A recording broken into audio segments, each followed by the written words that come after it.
I'll always remember until the day I die what Halo 3 did for me. It was like everything was in the right place, at the right time, and I just so happened to be the right person. I'm actually having trouble putting into words just how happy and thankful I am that I actually got to experience Halo 3 and everything it had to give. Because to me, it was more than just a game. It was art. It was a community. It, whether or not this sounds good, was my world. So what I've decided to do in this video is attempt to convey to you just how fucking dope Halo 3 was in its prime, and why it's my favorite game of all time. I sincerely hope I can do it justice. Halo 3 originally dropped on September 25th, 2007. Now at the time, I didn't have an Xbox 360, I actually only had a PS3. Originally I had no intentions of buying a 360, nor did I have any hype or some kind of loyalty to the Halo series. I definitely played and beat the original and 2, but I didn't really experience any of the online multiplayer or any other aspect of the game aside from the campaign, such as the plight of the only child. Also, most people around me at school were much more hyped for the upcoming release of Call of Duty 4. I definitely can't blame them in hindsight. Call of Duty 4 was a great time itself. I was in 8th grade during the launch of 3, but didn't pick it up until early 2008. Now I'm gonna be real with you, Halo 3 was pretty much responsible for me becoming a hermit. Your boy used to bike every day and socialize while balancing my game time. But the 360 and Halo 3 changed all that shit. I don't think I've ever played a campaign as much as I did Halo 3's. There were a lot of reasons to go back in and play. You didn't get the skulls? Better get your ass back in there and find them. Haven't beaten it on Legendary yet? Grab your friends and cheese the AI as best as you can. Haven't beat Legendary solo yet? Quit being a pussy and baby step your way through the levels, or just glitch it like everyone else did. The list continues. Score attack, vidmaster achievements, terminals for lore. The campaign was loaded with shit that had some kind of incentive. Of course, I can't go on without mentioning some of the more dope moments of the campaign. Personal standouts for me was the first Flood level where they just shift onto the planet on a stolen Covenant ship. There's just something straight up hilarious about the thought of the Flood trying to drive. And obviously you can't forget about the final level's Warthog race, which ended up just being perfect chaos, and I love it to death. But I'd say the thing that kept me and my friends coming back was glitching out of the map and just messing around. We must have jumped into it damn near 100 times or so just to do our best to glitch out of places or catch Easter eggs. I don't personally know a lot of campaigns for games nowadays that were just so versatile and easy and fun to come back to. I never met anyone who had a problem with going back and helping with Legendary, or if someone couldn't get a high enough score for the achievements. Some of the shit might have been annoying, but it didn't matter because it was fun. Plus, everyone wanted Recon Armor. So it was the best way to shut people up, even though afterwards most people didn't even wear it online. I'm pretty sure out of all the Halo campaigns out currently, the only one that could beat out 3 for me was ODST. Though, if I'm being honest with you, I couldn't even tell you most of the story from any Halo. It was never really about the plot for me. Everyone knows the meat and potatoes of Halo in its entirety is its multiplayer. Yeah, the campaign is dope, but golly gosh if I wasn't addicted to how fun it was to shoot my fellow Spartans in the dome and teabag them afterwards. Bungie constantly updated the playlists with fun and fresh feeling game types on a solid basis. You could play ranked just to find out how bad you really were even with the aim assist. You couldn't escape ranked, of course, especially not lone wolves. Especially if you wanted all those sick nasty achievements just so you can maximize all that gamer score of yours. And also, you better hope people are nice enough to line up for that Spartan laser double kill, or you better hop on those Brazilian servers with your friends. I digress. What I want to get across is, Halo had a mode for everybody. Big team battles for those who like their skirmishes with vehicles. SWAT for the COD kids. Oddball, Capture the Flag, and King of the Hill for your objective-based players. Team Slayer or Regular Slayer for people who like to keep it simple. Griffball for the kids who couldn't stop quoting Caboose from Red vs. Blue. Halo 3 had all the flavor and it was beautiful. I can't think of a game off the top of my head that had that many different game modes and playlists to choose from that were all populated. Did games turn into the first person to get the power weapon spawn gets advantage? Of course it did. But it never stopped me because if I could get the guy to kill both me and himself with the rocket launcher, then my team had a chance. Not only did we have a variety of playlists to choose from, Bungie kept that shit going with DLC map packs, 4 of them to be precise, each containing 3 new maps. Counting the free map Cold Storage, we got spoiled with 13 new maps. Combined with the vanilla 11 maps, we got 24 maps total. I don't know how much more you could ask for in terms of content. The sheer amount of variables you could run into was fucking fantastic. Yeah, some of those DLC maps could vary in quality, but it never stopped me and my friends from getting pumped up each time a map pack was closer to release.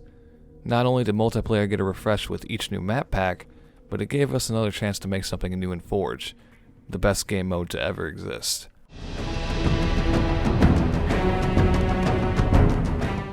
Forge was something special. I know it didn't invent map editors or anything groundbreaking. I was messing around with map editors back in the Time Splitters days. I'll freely admit it may just be nostalgia, but Halo's Forge felt unlimited to me. I definitely didn't have any magic touch or skills when it came to making maps or game modes, but in the long run, that shit didn't matter too much. Thinking back on it, the best player-made maps were a lot more focused on function rather than aesthetic. Definitely not trying to dismiss anyone who created good-looking and well-executed maps and game modes. Most maps I remember playing through had walls haphazardly put together and hallways or some form of kind of structure. They all had spots purposely hidden with power weapons or whatever, but also straight up spots that were exploited that were kept in. It really helped the user-created stuff have personality. Hell, some maps were just the stock maps with everything and then deleted, having the ability to make your own fun in the game and have it feel potentially limitless. That's truly the key to a great game. I remember it really exploded when Foundry dropped. In fact, I'm pretty sure a major chunk of my time was spent in Foundry, whether it was in custom games or just chilling with my friends in Forge. The fruits of people's labor in Forge really shined in custom games. When matchmaking was filled with bullshit people who were better than us for some reason, it was time to take a break for one of the 8 billion different kinds of infection game types people made. In hindsight, I'm not sure how we didn't get tired of it quicker than we did. People really exhausted zombies, but it was and still is pretty impressive how much they stretched the mode. I think the infection type we played the most was actually the fat zombie type. It may have been frustrating spawning as the first slow as hell zombie, but it was also satisfying when you started to hit the human numbers. Of course, it wasn't always infection. There were some good Slayer customs and objective-based customs too. Vehicle-based ones were fairly popular as well. You'd be surprised at some of the tracks people made before Forge World and Reach. Racetracks could range from disgustingly horrible to how the fuck did you manage that. Cops and robbers were a good branch out from the vehicle-centered modes that weren't racing and was always a good go-to. I can't remember off the top of my head the stuff I created. I was pretty big at symmetry when making stuff, which I think stemmed from my very lazy definition of perfectionism. I certainly made some Slayer-based stuff, but nothing I made ever stuck with the crew or got mass popularity. Customs was always a good time in the end. Gave the player a real chance to shine and show off what they could do. Hell, a fair chunk of the time we would just use customs and Forge just to chill out and talk with each other. Halo 3 was out before party chat was a thing on the 360, and it just ended up being the thing everyone had and could meet up on. And to add even further to that, you always had the chance to make new buddies online when playing customs. A friend would invite you to someone's game, or some recent player would randomly invite you, and it would usually turn out to be a blast dicking around with some new people. Real talk, the community in Halo was actually pretty friendly compared to others at the time. Now, I'm not saying there weren't some bad people, of course, but for the most part, it was good times all around.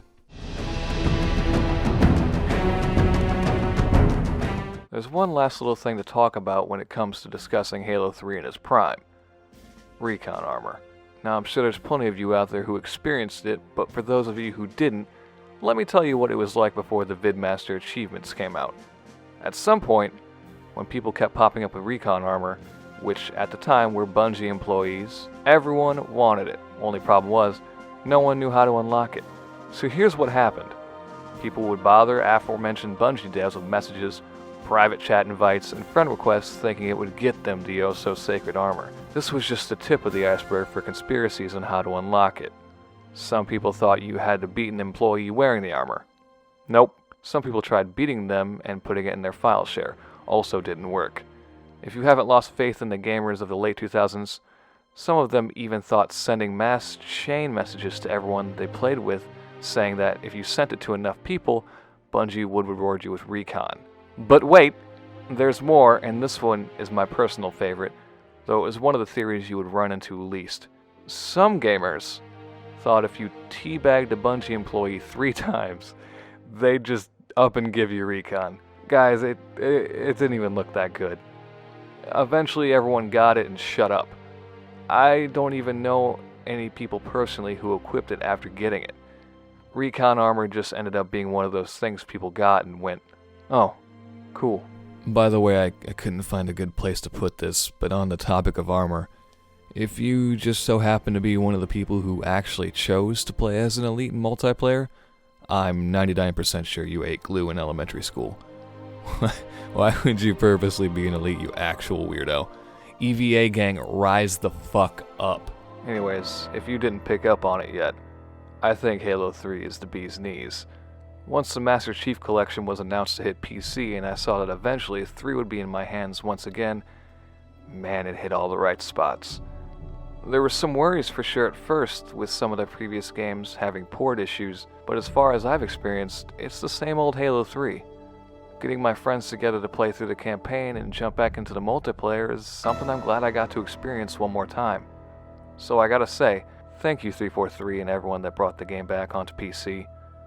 Thank you Bungie for originally creating something that I was so damn lucky to experience. And to the friends I gained along the way when playing this every damn day in high school, and even those who weren't friends and just called me gamer words, thank you for joining me in the ride. It wouldn't have been the same without any of you. Much love.